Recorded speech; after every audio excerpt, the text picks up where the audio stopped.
Sumainyo ang Panginoon. At sumayo rin. Ang pagpapahayag ng mabuting balita ng Panginoon ayon kay San Juan. Papuri sa iyo, Panginoon. Noong panahong iyon, tumawid si Jesus sa ibayo ng lawa ng Galilea na tinatawag ding lawa ng Tiberias. Sinundan siya ng napakaraming tao sapagkat nakita nila ang mga kababalagang ginawa niya sa pagpapagaling sa mga may sakit. Umahon si Jesus sa burol kasama ang kanyang mga alagad at naupo doon. Malapit na noon ang pista ng Pasko ng mga Hudyo. Tumanaw si Jesus at nakita niyang dumarating ang napakaraming tao. Tinanong niya si Felipe, "Saan tayo bibili ng tinapay upang makakain ang mga taong ito?" Sinabi niya ito upang subukin si Felipe sapagkat alam ni Jesus ang kanyang gagawin. Sumagot si Felipe, "Kahit na po halagang 200 denaryong tinapay, ang bilhin ay di sasapat para makakain ng tigkakaunti ang mga tao."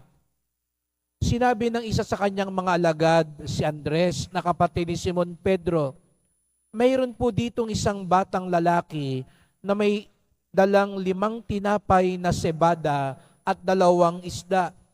Ngunit gaano na ito sa ganyang karaming tao?" "Paupuin ninyo sila," wika ni Jesus. Madamo sa lugar na yaon. Umupo ang lahat. Humigit kumulang na 5,000 ang mga lalaki. Kinuha ni Jesus ang tinapay at matapos magpasalamat sa Diyos ay ipinamahagi sa mga tao. Gayon din ang ginawa niya sa isda. Binigyan ng lahat hanggat gusto nila. At nang makakain na sila, sinabi niya sa mga alagad, "Tipunin ninyo ang lumabis para hindi masayang."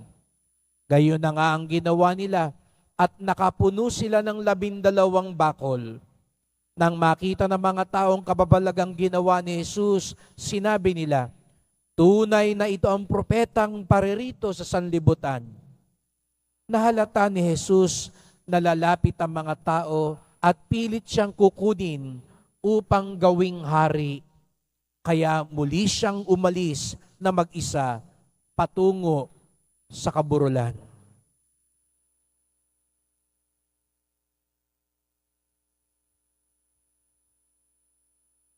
Mga kapatid, ang mabuting balita ng ating kaligtasan. Pinupuri ka namin, Panginoong Heso Kristo. Magsiupo ang lahat. Magandang umaga po sa inyong lahat at maligayang pagdating sa tahanan ng ating mahal na pong Hesus Nazareno. Pinagdarasal din natin ang mga nasa online, lalo na po ang mga may sakit at nag-aalaga sa may sakit at mga kababayan, kadeboto natin mula sa iba't ibang panig ng bansa daigdig na nais sumama sa misa dito sa Quiapo, sa Basilica Minor at pambansang dambana ni Hesus Nazareno. Araw ng linggo, araw ng Diyos, araw ng simbahan, at tayong lahat ay tinipon ng Diyos sapagkat mahal tayo ng Diyos.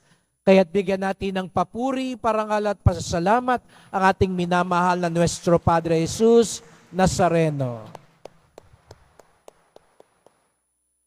Patuloy nating ipinagdarasal, gaya ng sabi ko kanina, ang ating mga kapatid na nasalanta at ngayon ay dumaraan sa matinding pagsubok dulot ng mga nakalipas na baha. Isama natin sila sa ating panalangin. Mamaya po pagkatapos ng komunyon ay tayo'y bilang isang pamayanang nagmamalasakit ay maghahati din ng tulong para sa kanila. At gaya ng itinatag ni Papa Francisco, dahil ito yung linggong malapit din sa kapistahan ni San Joaquin at Santa Ana, ngayon po'y pinagdiriwang natin din ng linggo ng ating mga lolo at lola at mga nakakatanda. Kaya hinihiling ko yung mga nakaupo na lolo't lola, hindi ko na siguro tatanungin, nakakatanda kasi yung iba ayaw pang ganun, no? Lolo't lola na lang, no? Mga lolo't lola, tumayo nga ho, at yung mga nakatayong lolo't lola, kumaway para makilala natin. Tayo po, ang mga lolo't lola, Kaway yung mga nakatayong lolo't lola. Palakpakan natin. Happy Grandparents' Day po sa inyo. Ayan. Si San Joaquin at Santa Ana, ang lolo at lola ni Jesus Nazareno. Minsan nagtanong ako sa bata, sino ang lolo at lola ni Jesus Nazareno? Hindi makasagot yung bata. Sabi ko, bibigyan kita ng clue. Yung lola, si Santa Ana. O, sino ang lolo? Sabi sa akin, si San Lazaro. No? Yung mga nakakatanda lang ang makakaunawa ho niyan. No? Yung mga medyo millennial, hindi yan maintindihan yung joke na yan. No? Kasi dati ang karerahan si Santa Ana at San Lazaro. No? Kaya akala nila magkatambal yung dalawa. No? Pero ang talagang lolo at lola ni Jesus Nazareno ay si San Joaquin at Santa Ana. Parehong wala na yung karerahan na yan dyan. No? Yung mga nakakatanda na lang. Yung mga lolo't lola ang mas nakakaalam noon. Paano nga ba tayo tumutugon? Narinig ko kanina, sabi ko sa inyo, mamaya pagkatapos ng komunyon, tutulong tayo sa lahat ng mga nasalanta. Nung Miyerkules, nung kasagsagan ng baha, hindi po natin sinara ang simbahan at dito tumuloy yung mga na-stranded.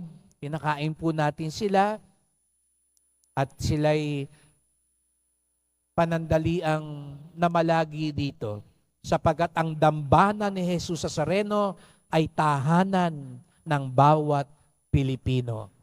Ang simbahan ay tahanan din natin. At agad din tayong tumulong sa mga nangangailangan.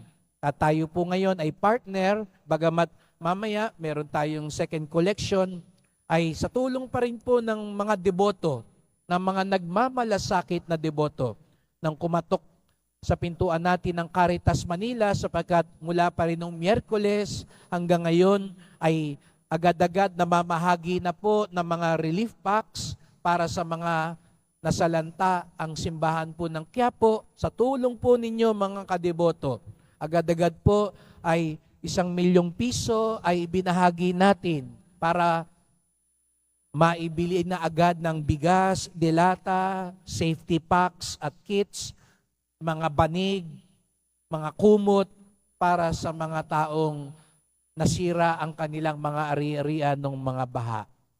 Kaya hindi pa rin sapat po yun, kaya tutulong pa rin tayo. Kaya nga, napakaganda sa sandaling ito, maitanong natin, paano ba tayo kapag tayo haharap sa pangangailangan ng ating kapwa? Paano tayo kapag humaharap tayo sa sarili nating pangangailangan? Pag dumadating ang mga sitwasyong ito, anong ating tugon? Sa harap ng pangangailangan ng ibang tao, sa ebanghelyo natin ngayon, narinig natin ng iba't ibang uri ng sagot. Nagtanong si Jesus Nazareno, saan tayo bibili ng tinapay upang makakain ang mga taong ito? Sa madaling salita, ang tanong ni Jesus Nazareno, paano natin tutulungan ang mga taong ito? Sabi ni Felipe, isa sa mga alagad ni Jesus Nazareno, kahit na may 200 denaryong tinapay na bilhin, hindi sapat para makakain kahit kaunti ang mga taong ito. Sa makatwid ang sagot ni Felipe, wala ho tayong magagawa. Hindi natin kaya ito. Yan daw ang unang uri ng sagot. Kapag may kaharap tayong problema, pangangailangan ng ibang tao o maging ng sarili natin, suko agad. Wala yan. Wala tayong magagawa. Hindi natin kaya yan. Ganun ba tayong klaseng tao? Kapag merong kagad pangangailangan, wala yan. Suko agad. Mahirap yan. Hindi natin kaya yan. Nandiyan naman yung isa pang alagad, si Andres. Ang sagot niya sa tanong ni Jesus Nazareno, mayroon po ditong isang batang lalaking may dalang 5 tinapay at 2 isda. Ngunit gaano po ito sa ganyang karaming tao? Si Felipe ang sagot niya, wala tayong magagawa. Hindi natin kaya yan. Si Andres naman, sabi niya, meron dito, pero kulang. Hindi pa rin natin kaya. Kulang. Ganun ba tayong klaseng tao? Sa harap ng pangangailangan, para ba tayong si Felipe? Wala. Minsan binibiro ko yung mga tao kapag may lumapit sa inyo. Lalo na ngayon, maraming nangangailangan. Tatanungin ka, may pera ka ba dyan? Anong sagot na iba sa atin? Aminin natin. Wala. Minsan binibiro ko yung katabi ko, sana magkatotoo, mawalan ka talaga ng pera. Kasi sa totoo naman meron. Pero ang sagot mo lang, wala. Aminin. Wala. Meron ka ba dyan? Wala. Sana magkatotoo. Biro lang ho. Pero yung iba sa atin siguro ikakatwiran, Father, meron naman talaga pero kulang. Kulang ho ito sa amin nga lang, kulang na ho ito Kaya sinabi ko na ho, wala. Dahil ang katwiran natin, tingin natin kulang. Pag ganun daw ang pag-iisip natin, tandaan nyo, ang patron nyo, si Felipe at Andres. Alam nyo na ang patron saint nyo. Yung patron saint ng mga lagi nagsasabing wala, ayan, si Felipe. Yung mga lagi naman nagsasabing kulang, hindi sapat, si Andres. Pero ano ginawa ni Jesus Nazareno? Akin na yan, yung maliit na yan, tinapay na yan, yung isdang yan. Ano ginawa niya? Nagpasalamat siya, nagdasal siya, ipinagkatiwala niya sa Ama, at anong nangyari? Mula sa kulang, napakain ng 5,000 tao. Yung wala, yung kulang, hindi lang naging sapat, naging sobra-sobra pa. Biruin niyo yun mga kapatid. Yung wala, yung kulang, hindi lang naging sapat, higit pa sa sapat, sobra-sobra, may labis pa. Ito ang ipagdasal natin mga kapatid, na igawad sa ating biyaya ng Panginoon, na matulad tayo kay Jesus Nazareno, sa gitna ng kawalan, sa gitna ng kakulangan, matuto tayong magpasalamat, magtiwala, upang tayo'y matutong magbahagi ng biyaya. Sapagkat kapag ganun daw ang nangyari, huwag kang mag-alala, hindi ka mauubusan. Di ba ganun tayo lagi? Kaya laging wala, kaya laging kulang, natatakot tayong maubusan, natatakot tayong mawalan. Pero pinapaalala sa atin ni Jesus Nazareno, hindi tayo mawawalan. Sa kabilang dako, labis-labis pa. Kaya nga tayo nandito. Binahagi ko po kahapon, nung pong kasagsagan ng bagyo, nung Miyerkules, nung baha, may napadpad po dito mag-asawa, galing Bicol. Hindi nila alam babaha, kaya nakabiyahe na ho sila. Halos 15 oras. Pinag-ipunan nila yung pamasahe nila para makaluwas sila sa Maynila at makapunta sa simbahan ng Quiapo. Pero nung papasok na sila sa Metro Manila at nabalitaan nila yung baha, nalungkot sila, sabi nila, kung kailan naman tayo luluwas. Pinag-ipunan natin to, ang hirap makalikom para pamasahe lang sa bus, makaluwas. Ngayon pa bumaha. Kaya't akala nila, sabi nila, Siguro sarado yung simbahan ng Quiapo. Kaya sabi ng mag-asawa, pero tuloy pa rin tayo.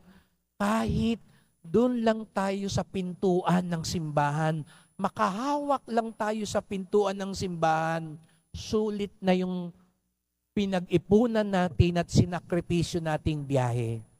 Kahit doon lang tayo sa pintuan. Kaya laking saya nila, nung pagdating nila dito sa Quiapo, nakita nila, bukas ang simbahan. Tuloy ang mga misa. Kaya sabi nila, ay salamat, hindi sarado ang simbahan. Masaya na sila doon lang sa pintuan. Pero nakapasok sila. Nakasimba sila. At tuwan-tuwa pa rin sila nung natuklasan nila, maging yung pahalik sa likod, bukas pa din, tuloy pa rin, pinapapasok pa rin natin ang mga tao. Kaya pumanik sila sa likod at humaplos sa paanan ng Nazareno. Tuwang-tuwa yung mag-asawa. Umiiyak sa tuwa. At pagkatapos nun, nagulat sila nung nakausap nila yung ibang ating mga kasamahan dito. Tumuli sila doon sa kamay ng Nazareno at nagpabasbas. Iyak sila ng iyak. Biruin niyo mga kapatid. Pinag-ipunan nila yung pamasahe. Halos 15 oras sila sa biyahe para lang makapunta dito sa Quiapo. At anong natuklasan nila? Sapat na sa kanila yung pintuan. Nakapasok sila, nakasimba sila, nakahalik sila, at nabasbasan pa sila ng kamay. Nung inaalok po silang kumain po muna kayo. Sabi nila, hindi na po. Babalik na po kami uli sa Bicol. Dahil yun lang naman pong sinadya namin dito. At tuwang-tuwa po kami sapagkat nakatuloy kami sa simbahan, sa tahanan ni Jesus Nazareno at ipinagkatiwala namin lahat sa Kanya. Mga kapatid, ito ang ating ipagdasal. Tayo po mapalad. Kahit anong oras, pwede kayong makabalik dito sa simbahan ng Quiapo. Kahit anong oras, pwede kayong makapunta sa likod. Pero ibang mga kapatid natin, napakalaking sakripisyo ang gagawin. Pero hindi nila ito alintana sapagkat pinagkakatiwala nila lahat sa Kanya. At ito ang nais ipabatid sa atin. Ang tunay na deboto, ipinagkakatiwala ang lahat sa Kanya. At dahil marunong magpasalamat, marunong magtiwala, nasasaksihan niya ang pagpapala at himala. Sapagkat alam niya, alam ni Jesus Nazareno kung ano ang kailangan natin. Kaya nga tayo nandito, di po ba? Kaya malakas ang loob natin magdebosyon. Kaya may katulad ng mag-asawang yon na susuungin ng lahat. Sapagkat sa puso nila, alam ni Jesus Nazareno ang kailangan natin. At dahil alam niya, katulad ng ginawa niya sa mga tao nung panahon na yon, hindi niya pinabayaan sila. Yung wala, yung kulang, naging sobra-sobra pa. Ngunit, hindi doon nagtatapos ang lahat. Kaya ipinapabatid sa atin ni Jesus Nazareno, alam ko ang kailangan nyo. Kapag nangyari na sa atin ang pagpapala, paglabas natin, kapag nakita natin ang ating kapwa, sana katulad din tayo ni Jesus Nazareno, alam ko ang pangangailangan ninyo. At katulad din ni Jesus Nazareno, tutugunan ko rin ang pangangailangan ng aking kapwa. Huwag naman sana tayo lang ang nakaranas ng himala. Tayo rin, tinatawag ni Jesus Nazareno, paglabas natin mamaya, marunong makiramdam. Alam ko ang kailangan ng aking kapatid, ng aking kapwa. At hindi ako magsasabing wala, kulang. Anong gagawin natin? Tandaan niyo yung ginawa ni Jesus sa Nazareno. Nagpasalamat, nagtiwala, at nagbahagi. At dahil doon, buo na ang himala ng Diyos. Kaya't sa pagpapatuloy ng misang ito, sama-sama po tayo magdasal. Mahal na pong Jesus sa Nazareno, narito po kami sapagkat alam namin, nababasa niyo po ang puso namin. Alam niyo po ang kailangan namin. Alam niyo po ang pinagdarasal namin. At alam niyo po ang pinakamabuti para sa amin. Salamat po. At kayo'y tunay na mabutit maawain.